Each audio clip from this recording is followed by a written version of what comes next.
Triangle कितने प्रकार के होते हैं ये सीखेंगे। तो आते हैं हम पहले क्या सीखेंगे, ट्रायंगल कितने प्रकार के हैं।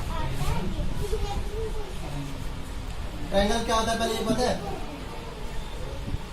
इसकी 3 भुजाएं होती है, उसे क्या कहते हैं? ट्रायंगल। ट्रायंगल। अब आते हैं त्रिभुज, जिसको हिंदी में बोलते हैं त्रिभुज। त्रिभुज के प्रकार।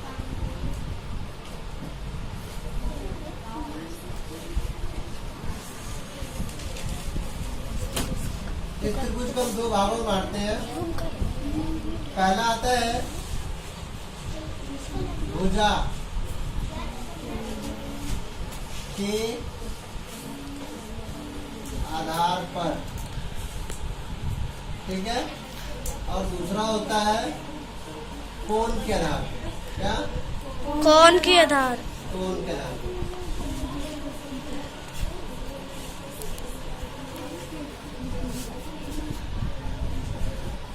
ठीक है, अभी तक हमने यही जाना कि भाई ट्रायंगल होता है, ठीक है, लेकिन इसके 2 प्रकार होते हैं। एक होता है भुजा के आधार पर, दूसरा होता है कोण के आधार पर। अब भुजा के आधार पे पहले मैं डायग्राम बनाता हूँ, उसका फिर नाम लिख दूंगा, ठीक है। एक होता है समबाहु, इंग्लिश में बताऊंगा, पहले हिंदी में बता देता हूँ, ठीक है। समबाहु मतलब होता है जिसकी सभी भुजाएं बराबर हो, ठीक है। नाम यहाँ लिखूंगा मैं, सम बाहु त्रिभुज, ठीक है। दूसरा होता है समद्विबाहु। समद्विबाहु में क्या होता है? इसकी 2 भुजा बराबर हो।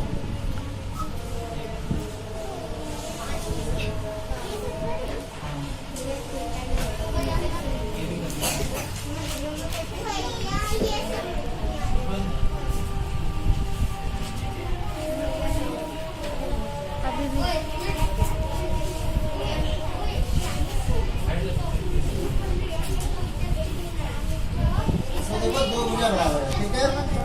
तीसरा होता है विषम बाहु, इसकी कोई भुजा बराबर नहीं है।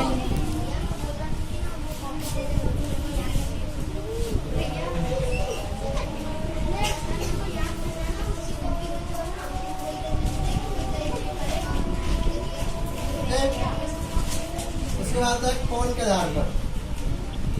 कोण के आधार पे हम बांटते हैं समकोण, जिसका एक एंगल क्या होता है? 90 डिग्री का होता है, ठीक है। सम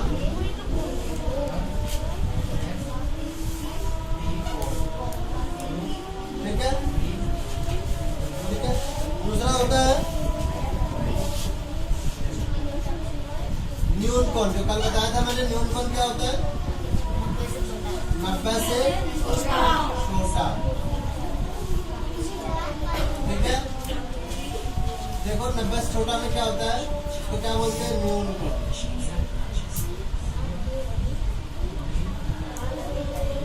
जो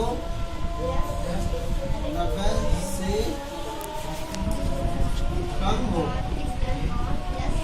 ठीक है। ये भी 60 है, ये भी 60 होगा और ये भी 60 है। जब तीनों भुजा बराबर होती है तो तीनों कोण भी बराबर ही होते हैं। अगर ये तीनों बराबर है, तीनों कोण भी बराबर है। तीसरा होता है अधिक कोण। अधिक कोण का मतलब क्या होता है? 90 से अधिक। मान लो मैं लिख देता हूँ 120, ठीक है, इसको बोलते हैं अधिक कोण।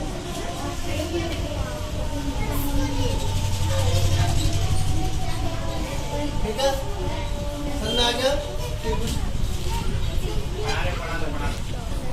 स्टार्ट कर दे। क्या कहते हैं हम? त्रिभुज, ट्रायंगल, जिसको क्या बोलते हैं? ट्रायंगल, टाइप्स ऑफ ट्रायंगल, यानी कि त्रिभुज के प्रकार। त्रिभुज को दो भागों में डिवाइड करते हैं। पहला होता है भुजा के आधार पर, यानी कि बेस और साइड के बेस पर, और यहाँ पे बेस ऑन एंगल, देखिए एंगल के आधार पर, ठीक है, बेस ऑन साइड और बेस ऑन एंगल, भुजा के आधार पर, साइड के आधार पर, और यहाँ पे एंगल के आधार पर, कोण के आधार पर, ठीक है। भुजा के आधार पर 3 तरह के होते हैं। इसको पहला बोलते हैं समबाहु त्रिभुज, इंग्लिश बोलते हैं इक्वेशनल ट्रायंगल। दूसरा होता है हमारा समद्विबाहु, जिसके अंदर क्या होता है, 2 भुजा बराबर होती है, किसी भुजा बड़ा या छोटा हो सकता है, इसको बोलते हैं समद्विबाहु त्रिभुज, यानी कि इसको बोलते हैं आइसोसेलेस ट्रायंगल। तीसरा होता है विषमबाहु त्रिभुज, स्केलर ट्रायंगल, जिसमें कोई भुजा इससे बराबर नहीं होता, सब डिफरेंट होता है, अलग अलग होता है। इसकी लंबाई कुछ और होगी, यानी कि इसको मान लेते हैं 3, इसकी 2 और इसकी 4, और इसमें देख लो ये हो गया 2, 2, 3, और इसमें 2 और इसमें 3 नहीं, इसका 2, 2 और 3, इसमें 2, 2। देखो इसमें सबकी लंबाई बराबर है, इसमें इन दोनों की बराबर है, डिफरेंट है, इसमें सब अलग है, ठीक है। इसकी सभी भुजा बराबर हो, समबाहु ट्रायंगल, इसकी 2 भुजा बराबर हो, समद्विबाहु यानी कि 2, समद्विबाहु यानी कि 2, ठीक है। समद्विबाहु त्रिभुज होता है आइसोसेलेस ट्रायंगल।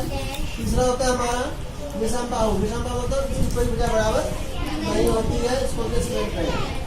इसका आता है कोण के आधार पर, यानी कि बेस्ड ऑन एंगल। इसके में क्या होता है, ये भी 3 तरह का होता है, 90 डिग्री, जिसको बोलते हैं समकोण, इसे बोलते हैं राइट एंगल। दूसरा होता है ध्रुव कोण, जिसको बोलते हैं एक्यूट एंगल, इसमें 60 से 90 से सब कम होता है, जरूरी नहीं है कि 70 भी हो सकता है, कोई 70, 50 और बाकी का कितना हो गया 180 जोड़ेंगे, तीसरा एंगल हो जाएगा, ठीक है। ये तीनों का सम जो है 180 होना चाहिए, इसमें भी तीनों का सम 180 होना चाहिए, इसमें भी तीनों का सम 180 होना चाहिए। बस शर्त यह है कि एक कोण 90 डिग्री का होगा, यहाँ पे वो कोण 90 से कम होगा, और यहाँ पे एक कोण जो होगा 90 से बड़ा होगा, बाकी दोनों छोटा हो सकता है। तो जो 90 होता है उसको राइट एंगल यानी कि समकोण, जो 90 से कम होता है न्यून कोण यानी कि एक्यूट एंगल, और जो 90 से बड़ा होता है अधिक कोण यानी कि एक्यूट एंगल। समझ आ गया टाइप्स ऑफ ट्रायंगल। तो हम कितने प्रकार के होते हैं, दो बांटते, टोटल 6 प्रकार के होते हैं, ठीक है।